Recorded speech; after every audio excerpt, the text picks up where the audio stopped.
यूं तो दुनिया में एक से बढ़कर एक ठगों का इतिहास रहा है, लेकिन भारत के बिहार में एक ऐसा ठग हुआ जिसके नाम से लेकर मौत की तारीख तक सब कुछ नकली था। कभी उसने फौज सिग्नेचर करके देश के कई ऐतिहासिक स्मारक बेच दिए, तो कभी फर्जी बैंक ड्राफ्ट, नकली रेलवे बुकिंग रिसीट और जाली जमीन के डॉक्यूमेंट्स के जरिए लाखों रुपए की काली कमाई की। वो कभी फाइनेंस मिनिस्टर का पर्सनल असिस्टेंट बनकर, तो कभी कोई सरकारी अफसर बनकर लोगों को चूना लगा देता। वो इतना बड़ा चालबाज था कि बड़े से बड़े बिजनेसमैन उसकी बातों में फंस जाते और पैसे का सूटकेस खुद उसके हवाले कर देते। उसकी ठगी की प्लानिंग इतनी जबरदस्त होती थी कि व्यापारी हो, नेता हो, पुलिस वाला हो, कोई विदेशी हो या फिर कोई प्रोस्टिट्यूट ही क्यों ना हो, सब उसके झांसे में आकर अपने पैसे गवा बैठते।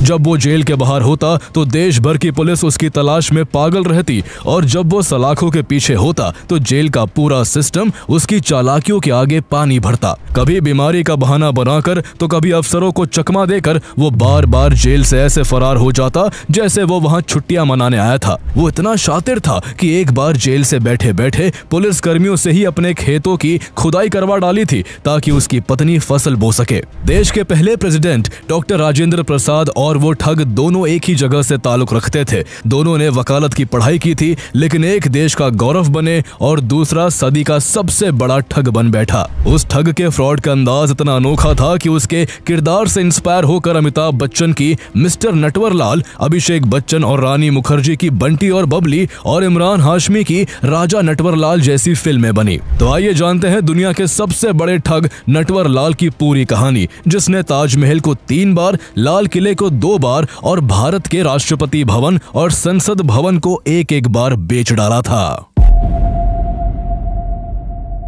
नटवरलाल का असली नाम मिथिलेश कुमार श्रीवास्तव था। मिथिलेश का जन्म साल 1912 में बिहार के सीवान जिला के जीरादेई के रुइया बंगरा गांव में हुआ था। उसके पिता रघुनाथ प्रसाद गांव के बड़े जमींदार और गवर्नमेंट एम्प्लॉय थे, इसलिए घर में कभी पैसों की किल्लत नहीं हुई और वो चाहते थे कि उनका बेटा पढ़ लिख कर एक अच्छी नौकरी करे।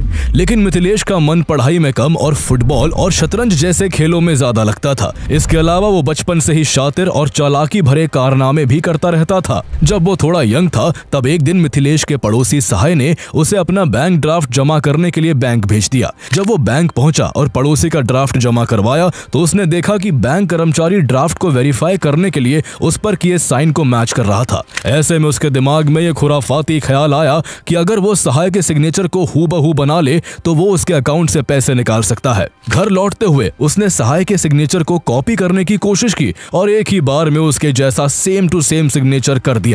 इसके बाद मिथिलेश ने